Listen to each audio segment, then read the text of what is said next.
¿Cómo se llama ese monte?, le preguntó el marino al lenguaraz tupí que lo acompañaba. El tupí pensó que en realidad no sabía cómo se llamaba. Él era oriundo de otros territorios bastante retirados y no tenía idea de cómo se llamaría ese pequeño cerro. De todas maneras respondió: Ibiti, o sea, es un monte. Ah, dijo el marino, Ibiti, entonces se llama Monte Ibiti. Y escribió el nombre en su cuaderno de bitácora. Monte Ibiti, o mejor, Monteviti. Y de allí los cartógrafos comenzaron a copiar y recopiar el nombre. Y como solía suceder, dando lugar a una sucesión de pequeños cambios ortográficos que con el tiempo pasaron a ser también cambios fonéticos para adaptarlo mejor al idioma de los castellanos. Primero fue Monteviti, luego Montevidi, y más tarde se fijó lingüísticamente en una forma más fácilmente pronunciable: Montevideo. Y todo se inició con una traducción del lenguaraz tupí, que no sabía cómo se llamaba el cerro, dijo simplemente cerro en su lengua, en el tupí guaraní, que es Ibiti.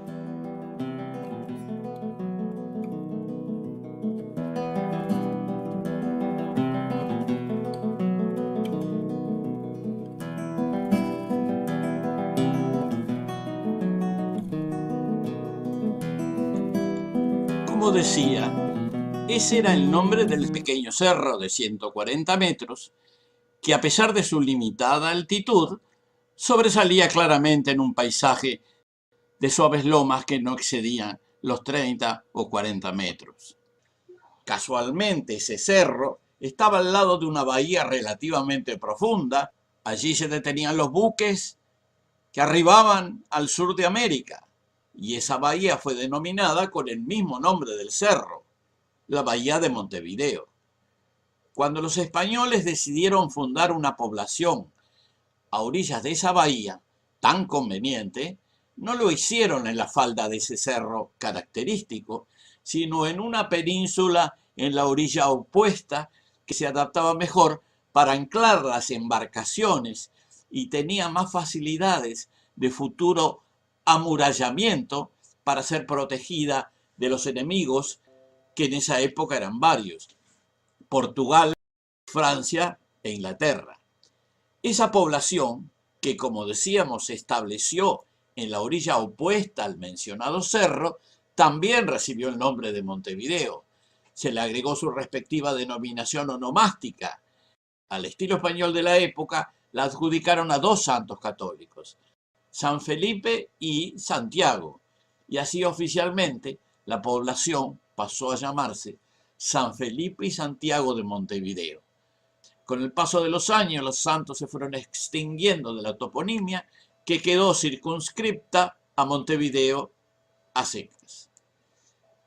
Mucho antes, cuando Montevideo no existía, allá por el año 1530, había llegado al lugar un navegante portugués llamado Pero López de Sousa, que formaba parte de una armada de 5 naves y 400 hombres, que había salido 10 meses antes de Lisboa y era capitaneada por su hermano Alfonso de Sousa.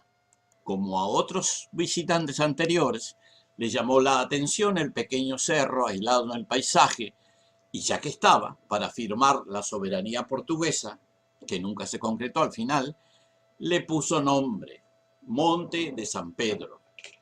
Llegado al lugar, aprovechó la bahía para refugiarse y desembarcar en la falda de ese cerro identificatorio. Como lo harían muchos otros en tiempos ulteriores, subió a la cima y observó el paisaje desde arriba. Sus comentarios fueron muy laudatorios. Subí con toda la gente a la cumbre del monte de San Pedro, desde donde veíamos campos hasta donde alcanzaba la vista, tan llanos como en la palma de la mano, y muchos ríos arbolados a lo largo de ellos. No se puede describir la hermosura de esta tierra. Son tantos los venados, gacelas, avestruces y otras alimañas del tamaño de potros recién nacidos y de su aspecto que el campo está todo cubierto de esta caza. Nunca vi en Portugal tantas ovejas ni cabras como venados en esta tierra. Pero Lope de Sousa había comprobado que el territorio que antecedía al gran río como mar estaba habitado también por numerosas poblaciones nativas. Pudo conocer dos comunidades hacia el este, en las proximidades del río que hoy llamamos Solís Grande, y otra cerca de un cabo que probablemente corresponda con la actual Punta del Este. En estos casos probablemente pudo conocer algunos grupos minuanes litorales o comunidades emparentadas con ellos. La gente que poblaba las costas cercanas a la bahía y al cerro hacia el occidente, que tal vez eran charrúas, fue visitada también por Lope de Sousa, particularmente donde se encuentran las actuales localidades de Arasatí y Cufré, y pudo comprobar que estaba constituida por una dinámica comunidad de pescadores, tal vez constituidas por charrúas antes que fueran desplazados por la invasión y colonización europea. Así lo relata Lope de Sousa. Salieron del tierra hacia mí 4 almadías. Se reunieron pronto conmigo. Traían arcos, flechas y azagallas de palo. Venía con muchos penachos y pintados de 1000 colores. Sin mostrar miedo y con mucho placer nos abrazaban a todos. Hablaban guturalmente. Sus almadías tenían 10 a 20 brazas de largo y media braza de ancho, hechas de madera cedro muy bien trabajadas. Remaban con unas palas muy largas que en su extremo tenían penachos y borlas de plumas. Remaban 40 hombres de pie. Mandaron una almadía con pescado. Yo les mandé cascabeles y cristales y quedaron tan contentos. Mostraban tanto placer que parecían locos. Venían detrás de nosotros. Unos a nado nadaban más que los delfines, pues avanzaban tanto como nosotros que íbamos con viento muy fresco a popa. Estos hombres son tan grandes y robustos y parece que tienen mucha fuerza. Las mujeres son todas muy bien parecidas. En mi opinión, esta escena no se repetiría nunca más en el futuro. Seguramente en esa época había comunidades similares en la desembocadura del río hoy llamado Santa Lucía y probablemente también en la bahía del Cerro Ibiti, de la que estamos hablando. Aunque cuando llegó Lope de Sousa seguramente se habían retirado, tal vez para evitar encontrarse con estos extranjeros de los grandes barcos que podían ser peligrosos. Y esto se pudo apreciar en los años venideros. Repetidamente varios pueblos indígenas del país sufrieron por experiencia propia las actitudes inamistosas y agresivas de los exploradores de Allende el Mar, que se apoderaban de sus alimentos y secuestraban hombres y mujeres. Por lo tanto, estaban alerta para retirarse en caso de que se avistaran estas naves aladas. Esa es una razón principal por la que los invasores pensaron que la región estaba relativamente despoblada. Sin embargo, todos ellos se informaron en sus crónicas haber divisado decenas o tal vez centenares de humaredas en todos los territorios a los que se acercaban. Sabemos también que uno de los propósitos principales de estas humaredas era la comunicación a distancia. 2 siglos más tarde, después de la visita de Pero Lope de Sousa, los exploradores habían sido sucedidos por otros navegantes y numerosos colonizadores que de a poco se iban apoderando del país. A esta altura, los pueblos nativos costeros habían migrado hacia el interior, alejándose cada vez más de las peligrosas zonas cercanas a la costa.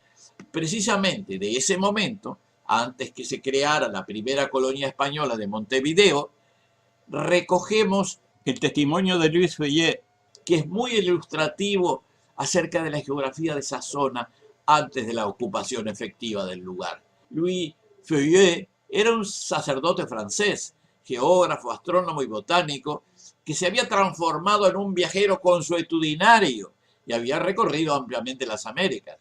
Feuillet tuvo la oportunidad y experiencia de permanecer en la bahía entonces despoblada y nos dejó sus impresiones descriptas con rigurosa exactitud.